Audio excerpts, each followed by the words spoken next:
There's a 2,000-year legacy of anti-Semitism and hatred in the name of Christ and Christianity that I think every Jew that's brought up with any sense of identity hears about.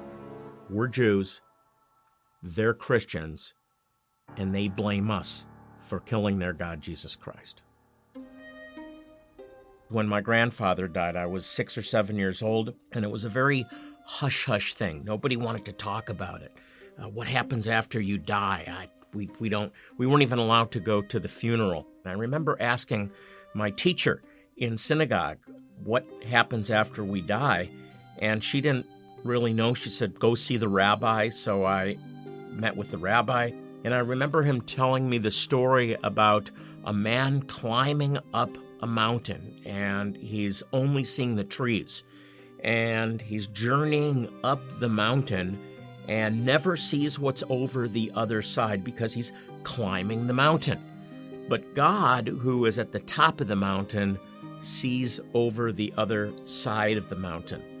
And that was my rabbi's answer. The rabbi had no more idea than I did what happens after you die. He didn't know. I went on to university, and those two driving issues remained in my mind. Why am I here? I'm here for a purpose, and what's going to happen to me after I die?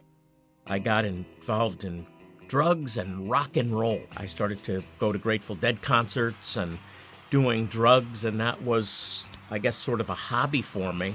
But there was something spiritual about that experience, the drugs and the music, and I knew very clearly from my drug experiences that there's more to this life than just what we see. There's a world beyond this world.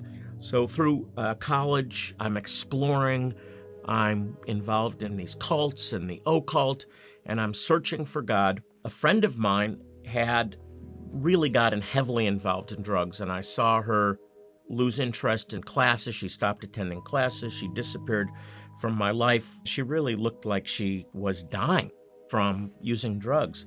She was suicidal. She was considering taking her life until one day I was walking on campus and I bumped into her, and her name was Susie. I said, Susie, what happened to you?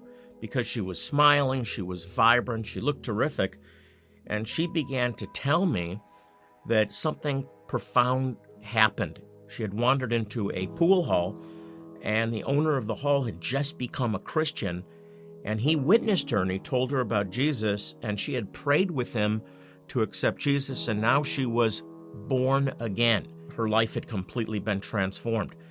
And I said to her, I'm really happy for you, Susie. That's great. It's not for me, but if it makes you happy, that's great. And then she invited me to a Bible study, and I wanted to say no, but somehow out of my mouth I said yes, and it was pouring rain, and I had a motorcycle, and I thought I have a good excuse not to go to this Bible study.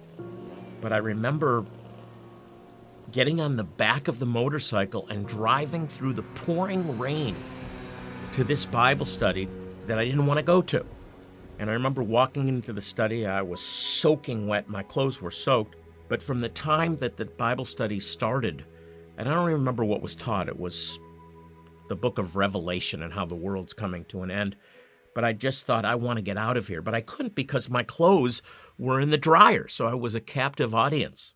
And at the end of the Bible study, the teacher invited me to go upstairs and talk with him. He gave me a Bible, and he began to take me through these scriptures in my own Jewish Bible to begin with, and then in the New Testament about sin and separation from God. I had never read the Bible before other than preparation for my bar mitzvah. We Jews are supposed to be the people of the book, but most Jewish people have never even read the scriptures that we claim to be our own. And as he showed me verses about my sin and separation from God, like all have sinned and come short of the glory of God. Our righteousness is as filthy rags. I just felt the weight of my sin. I was hot. The room was bright. I felt the presence of what I knew to be God himself. And so I prayed this prayer with him, and as soon as I prayed, the room went back to normal temperature.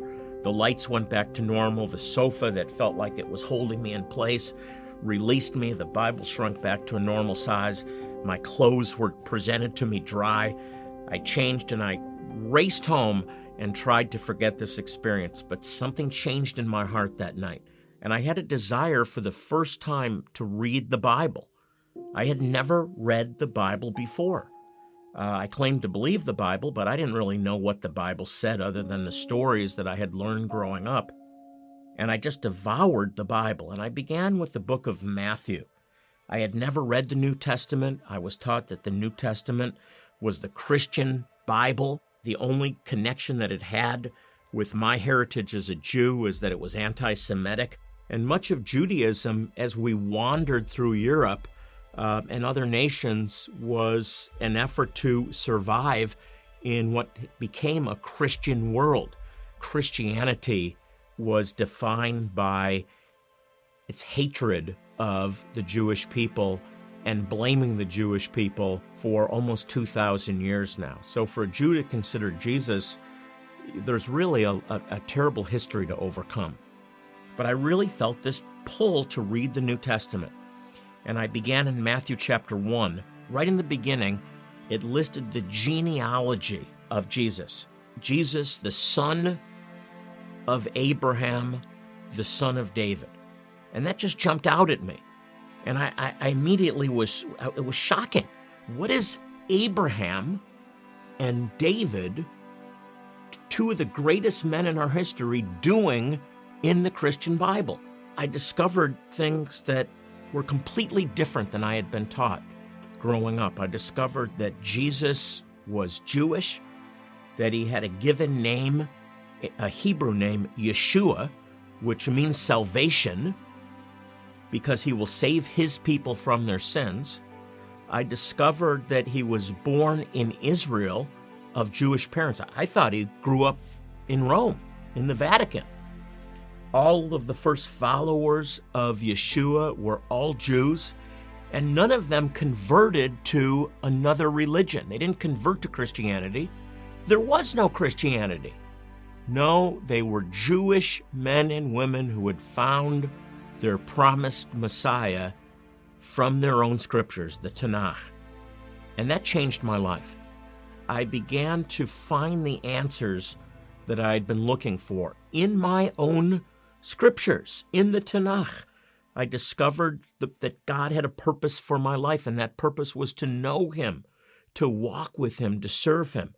I discovered that there is a life after this life.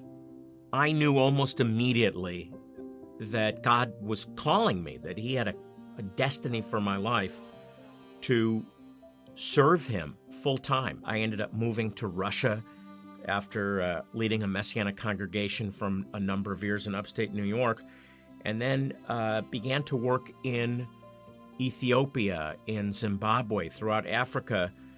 And for the last number of years, we've been providing medical clinics where we provide dental care, eye care, medicines, even surgeries, free of charge. We just do it to serve and to let people know that God loves them.